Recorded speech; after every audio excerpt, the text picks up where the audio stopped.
The air in the 60th floor penthouse office of Min-Jae Park smelled of expensive cedar and sterile silence. Everything was in its place. The pens were parallel, the monitor was angled at exactly 90 degrees, and the floor shone like a black mirror. Min-Jae adjusted his silk tie, his knuckles white. He was a man of absolute order. In the New York underworld, chaos meant death, and Min-Jae lived for control. But as he stepped toward his mahogany desk, his breath hitched. Someone was in his seat. Natasha lay slumped in the $10,000 leather chair. Her head was tilted back, her mouth slightly open in the heavy, dead sleep of the exhausted. Her yellow cleaning gloves, stained with bleach, rested on the armrests he never touched with bare skin. Beside her sat a bucket and a mop, a jagged intrusion into his perfect sanctuary. Min-Jae didn't scream. He didn't call security. He stood over her, his shadow swallowing her small frame, watching the rise and fall of her chest. To him, she was a biological glitch in his system. To any other Mafia boss, she was a security breach. To Natasha, he was the nightmare she was about to wake up to. He reached out, his gloved hand hovering inches from her shoulder. "Wake up," he whispered, the coldness of his voice enough to frost the windows. 48 hours earlier. The neon lights of Times Square didn't look like the postcards Natasha used to stare at back in Lagos. To her, they just looked like a headache. Natasha stared at her bank statement on her cracked phone screen. After tuition for her master's program and the $400 she just wired to her brothers in Nigeria, she had $12 left. America was supposed to be the land of milk and honey, but all she had tasted so far was the dust of subway platforms and the chemical sting of industrial soap. "Tasha, you look like a ghost," her friend Amina whispered as they changed into their janitorial uniforms in the basement of a high-rise. "My scholarship doesn't cover my rent, Amina, and my father's medicine. The price doubled this month," Natasha replied, tying her hair back. "I need more hours." "There is the 60th floor," Amina said, her voice dropping. "The Park suite. It pays triple because the boss is particular. They say he has the sickness. Everything has to be perfect. If he finds a hair on the carpet, you're fired. If he finds you, you're dead." Natasha didn't hesitate. "I'll take it." By 2 a.m. on the second night, Natasha's body began to rebel. She had spent the morning in a statistics lecture, the afternoon working the university library, and the night scrubbing the marble floors of the Park Empire. She walked into Min-Jae's office. It was the most beautiful room she had ever seen, and the loneliest. The silence was heavy. She polished the desk until she could see her own tired eyes in the wood. Just 5 minutes, she thought, sinking into the plush leather chair. Just to feel what it's like to sit in a chair that costs more than my father's house. The chair was soft, smelling of rain and power. Within seconds, the hum of the air conditioner turned into a lullaby. The American dream finally gave her a moment of peace, right before it turned into a living nightmare. The 60th floor of the Park Tower was a cathedral of glass, steel, and absolute silence. It was 3:14 a.m. Min-Jae Park stood in the doorway of his office, his eyes narrowing until they were like slits of obsidian. Min-Jae didn't see a person. He saw a violation. Natasha was slumped in his $10,000 ergonomic chair, her head tilted at an angle that looked painful. Her skin, a deep, rich bronze, stood in stark contrast to the sterile, ivory leather. A yellow cleaning glove, the color of a warning sign, hung off the armrest. To Min-Jae, whose OCD demanded that every pen sit parallel and every shadow fall at a right angle, this was a disaster. He stepped forward, his leather shoes clicking rhythmically on the marble. He stopped inches from her. He could smell her, not the scent of bleach or industrial soap, but something warm, like coconut and exhaustion. He didn't wake her. Instead, he pulled a silver pen from his pocket and used the tip to move a stray strand of her hair away from his desk. "You are in my seat," he whispered. His voice wasn't loud, but it had the weight of a falling guillotine. Natasha's eyes snapped open. Yep. The humidity of New York City felt like a wet blanket compared to the dry heat of Lagos. Natasha leaned her forehead against the cool glass of the subway window. In her bag was a letter from the University Financial Office. Scholarship review pending. Outstanding balance, $4,200. She had come to America to be a surgeon. She was a 4 student by day, but by night she was a ghost in the skyscrapers. Tasha, you're nodding off. Her brother's voice crackled over the WhatsApp call. I'm fine, Cola, she lied, forcing a smile. The streets here are paved with gold, remember. I'll send the money for Mama's blood pressure medicine tomorrow. Just tell her I'm eating well. She hung up and looked at her reflection. She hadn't eaten anything but a granola bar in 24 hours. America wasn't milk and honey. It was concrete and debt. When her supervisor told her there was a special opening on the 60th floor, triple pay for extra meticulous cleaning, she didn't care about the rumors of the dangerous man who owned it. She only cared about the $4,200. Min-Jae Park was not just a businessman. He was the eraser for the most powerful syndicate in New York. His obsession with order was his survival mechanism. If a single detail was out of place in a deal, someone died. Mr. Park, the shipment from the docks was light by 2 kilograms. His second-in-command, Kenji, reported. Min-Jae didn't look up from his desk. He was busy aligning his stapler with the edge of his blotter. Find the person responsible, remove them, and Kenji. Yes, boss. Tell the cleaning crew I want the 60th floor sanitized again. I smelled perfume today. It was distracting. Min-Jae lived in a world of blood and grime. His office was the only place on earth where the world made sense. It was his temple of control. He didn't realize that the woman who cleaned his floors was the only person in the building who was more disciplined than he was. The night Natasha was caught began with a crisis. A frantic call from Nigeria. Her younger brother had been detained at a checkpoint, and the fee to release him was everything she had saved for her tuition. She had wired the money instantly, watching her bank account drain to 8 cents. She arrived at the Park Tower at 11 p.m., her legs shaking from hunger. She scrubbed the 60th floor with a ferocity born of despair. She polished the windows until they disappeared. She dusted the vents. By 2 a.m., the world began to tilt. The silence of the office was too heavy. She sat in the big chair behind the desk just for a second to stop the vertigo.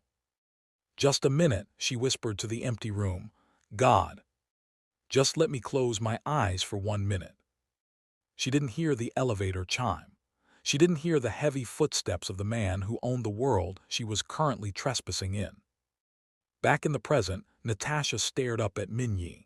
She saw the sharp line of his jaw and the terrifying stillness in his eyes.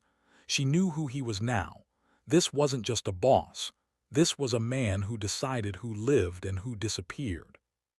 I am so sorry, she gasped, scrambling out of the chair, nearly knocking over her mop bucket. I'll leave. I'll go. Don't fire me, please. I need this. Min-Jae looked at the chair. Then he looked at her. He saw the bleach stains on her hands and the absolute terror in her eyes. But he also saw something else, her work. The office was perfect, better than his professionals had ever done it.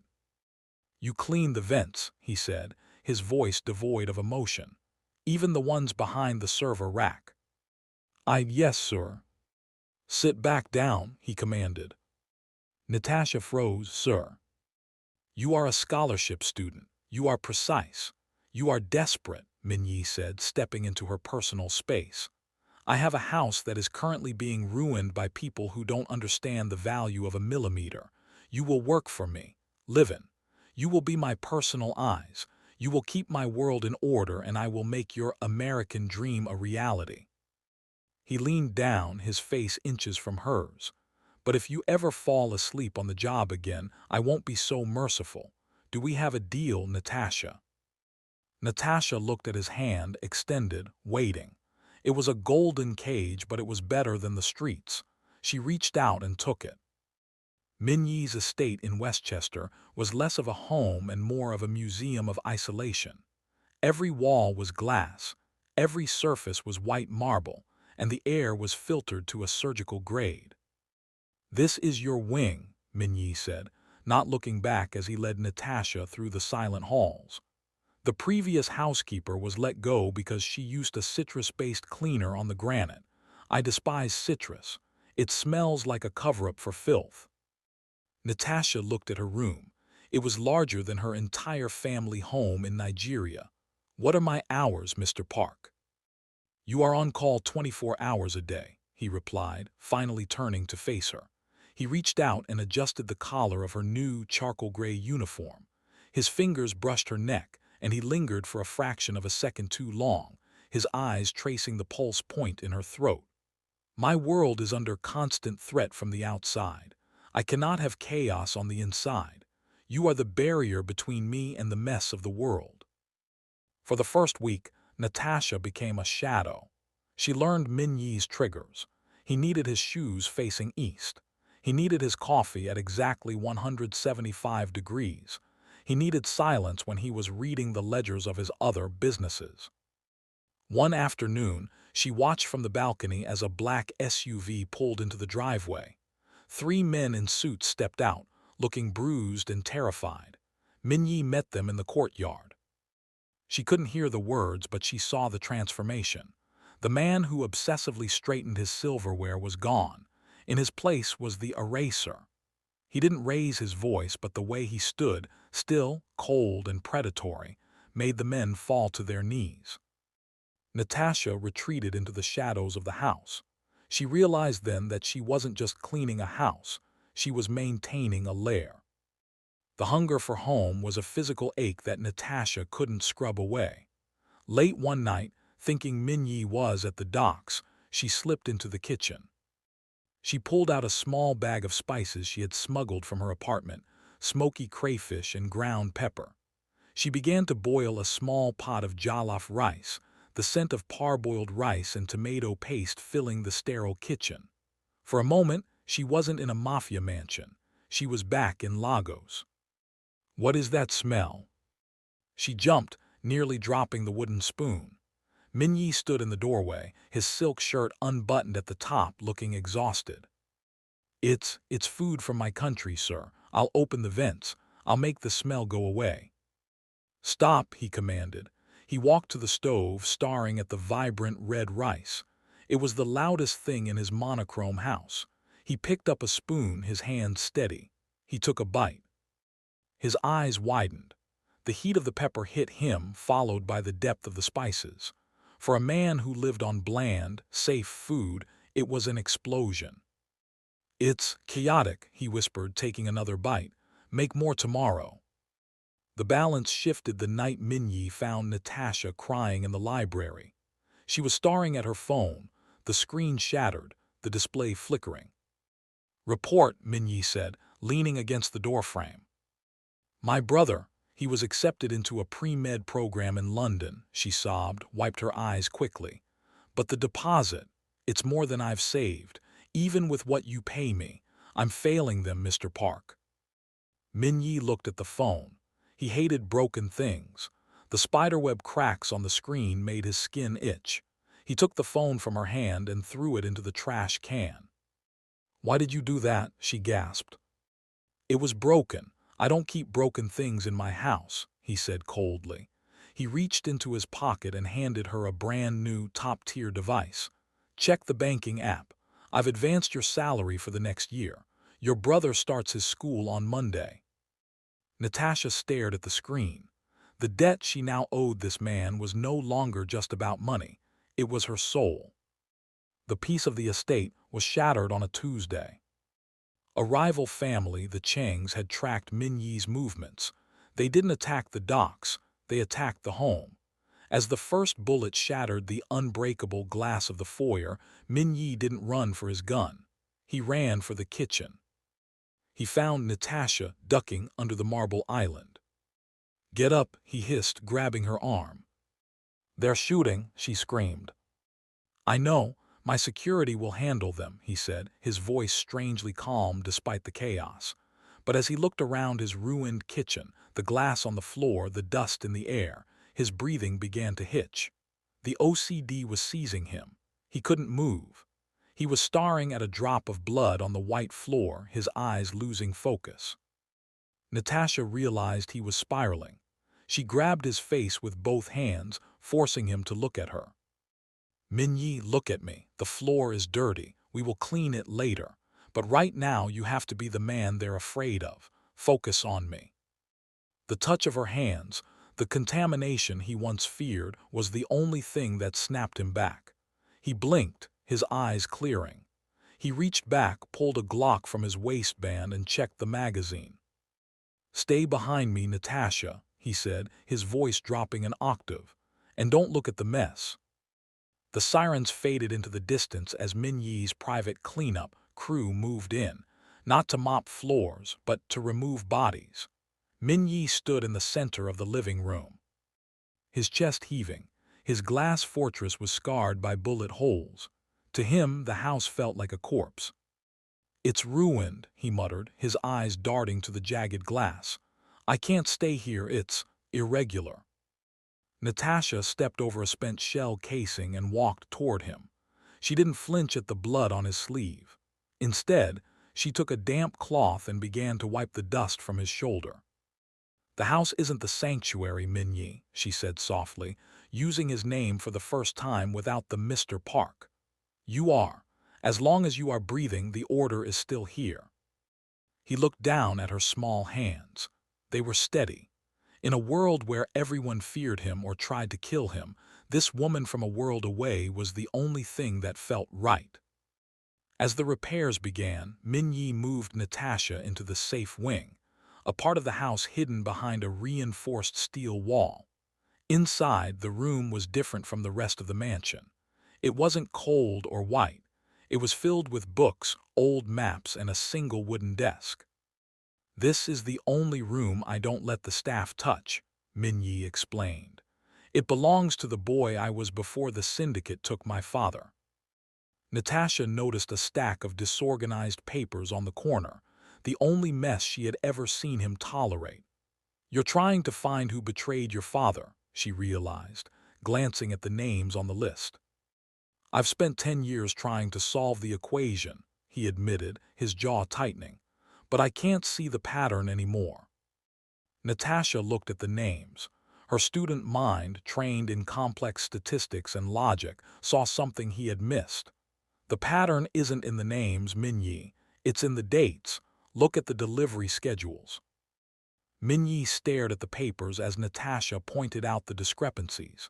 He had been looking for a traitor among his soldiers, but Natasha's janitor, noticing what was missing and what was added, revealed a ghost in the system. "The shipping company," Min-Jae whispered. "They've been skimming from the top for a decade." "In Nigeria, we have a saying. The rat in the house tells the rat in the bush that there is fish in the basket," Natasha said. "You've been looking at the bush, but the rat is in your house." For the first time, Min-Jae laughed. It was a dry, rusty sound. He leaned in, his forehead resting against hers. "You're more dangerous than a hitman, Natasha. You see everything." To catch the traitor, Min-Jae needed to attend the New York Syndicate Gala. But he couldn't go alone, and he couldn't take a bodyguard. "You will be my date," he told Natasha. "I am a janitor, Min-Jae. I don't know how to walk in diamonds," she protested. "You are a queen who has been forced to scrub floors," he countered. He spent a fortune on a dress the color of midnight, designed to complement her skin. When she emerged from the dressing room, the OCD boss forgot how to breathe. For once, he didn't care if his tie was straight. He only cared that she was by his side. At the gala, they were the perfect pair. The cold, precise Korean don and the breathtaking Nigerian scholar. They were a vision of order in a room full of vipers. The plan worked too well. The traitor was flushed out, but the confrontation happened in the middle of the ballroom. A waiter, a plant from the Cheng family, pulled a ceramic knife. Min-Jae reacted with surgical precision. But as he tackled the assassin, a second attacker moved toward Natasha. Natasha didn't scream. She didn't run. She grabbed a heavy crystal decanter from a nearby table, something Min-Jae had specifically told her was aligned perfectly, and smashed it over the attacker's head. As the man slumped to the floor, Min-Jae stood up, his suit ruined, his face splashed with wine and blood. He looked at the shattered crystal on the floor, the ultimate mess. Then he looked at Natasha, who was standing over the unconscious man with a look of fierce defiance. He didn't care about the mess. He walked to her, took her face in his hands, and kissed her in front of every mafia boss in New York. "The American dream is a lie," he whispered against her lips. "But you are real." The news of the cleaner queen spread through the underworld like wildfire. By morning, Natasha's face was on the encrypted servers of every rival family. For Min-Jae, the order was gone. He had given his enemies a target, a weakness. "You need to go back to Nigeria," Min-Jae said, his voice trembling with a rare, cold fury as he paced the library. He was obsessively rearranging the books he had just straightened. "I've bought you a villa in Abuja, private security. You'll be safe." Natasha stood her ground, blocking his path. "You think I'm a piece of furniture you can just move when the room gets messy. I am a student of mathematics, Min-Jae. I know the odds. If I leave now, they'll just follow me there. My brothers are safer with me here where I can see the threat."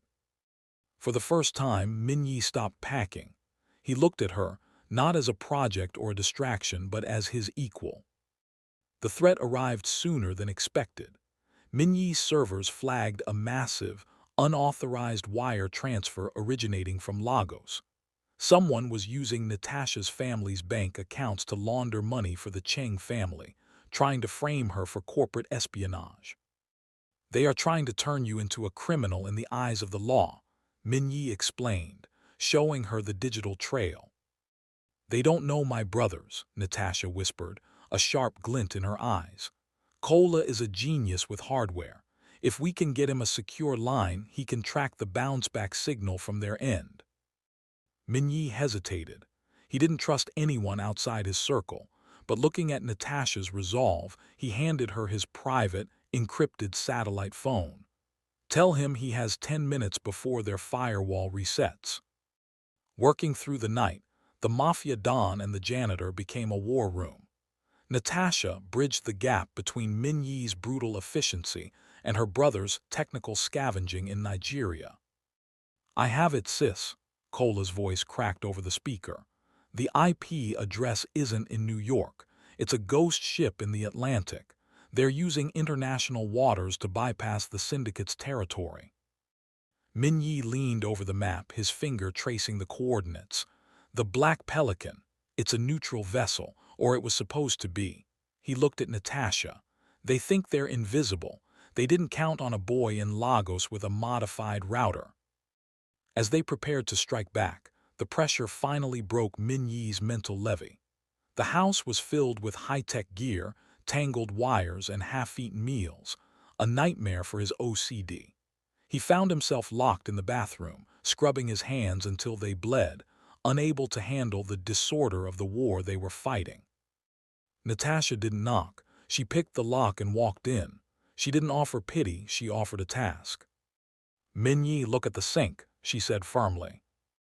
"There are 3 drops of water on the marble. Wipe them." He blinked, his breath hitching. He wiped them.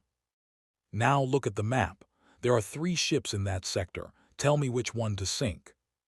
She was using his obsession to focus his genius. The sickness became his weapon again. He stood up, his eyes clearing. "The one in the middle. It's the only one with a 15-degree drift. It's carrying too much weight." Min-Jae didn't send an army. He sent a single, surgical drone strike coordinated by Cola's tracking. On the monitors in the Westchester Library, they watched as the Cheng family's digital hub vanished into the dark Atlantic. The frame-up was deleted. The money was recovered. But as the screens went black, Min-Jae turned to Natasha. "It's over," he said.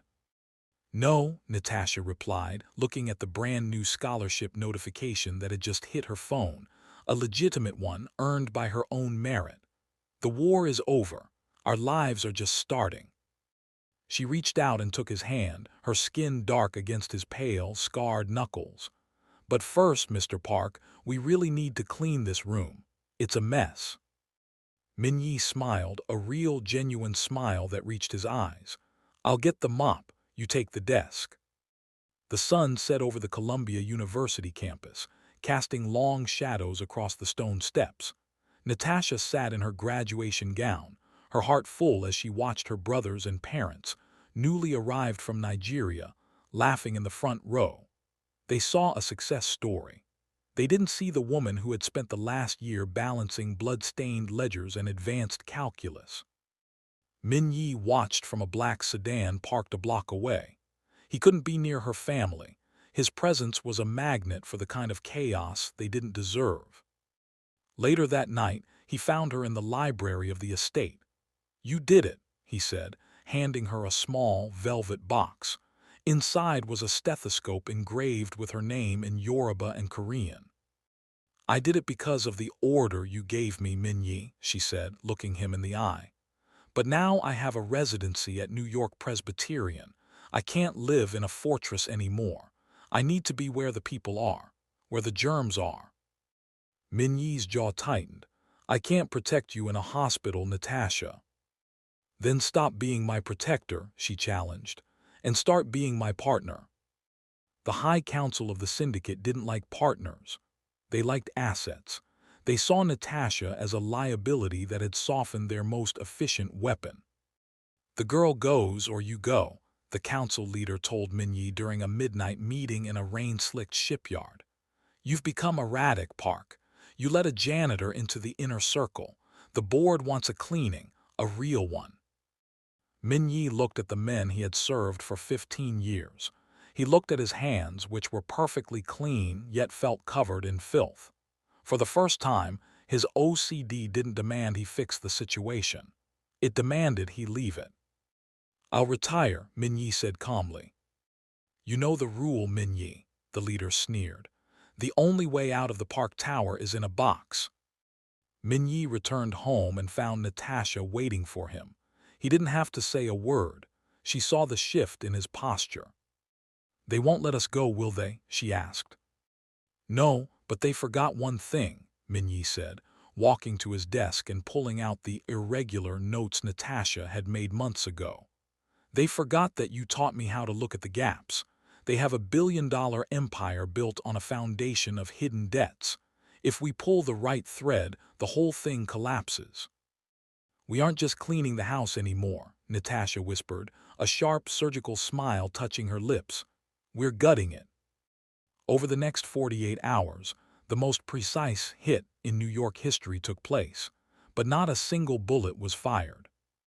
Using Natasha's mathematical models and Min-Jae's intimate knowledge of the syndicate's offshore accounts, they executed a total wipe. They didn't kill the council. They made them poor. They leaked the ledger of every politician on the payroll to the FBI and diverted the syndicate's liquid assets into a blind trust for West African medical clinics. By dawn, the Park Tower was swarming with federal agents. Min-Jae and Natasha stood on the roof of a much smaller, much messier apartment in Brooklyn, watching the flashing lights in the distance. "You're a civilian now, Mr. Park," Natasha said, leaning her head on his shoulder. "No guards, no silk suits, no high council." Min-Jae looked at the mismatched furniture in their new home. There was dust on the bookshelf. The rug was slightly crooked. He reached down and left it crooked. "I think I can live with that." 1 year later. The hospital was loud, chaotic, and smelled of antiseptic and floor wax. Dr. Natasha stood at the nurse's station, charting her last patient of the shift. Her hair was pulled back and she looked exhausted, but her eyes were bright. A man approached the desk.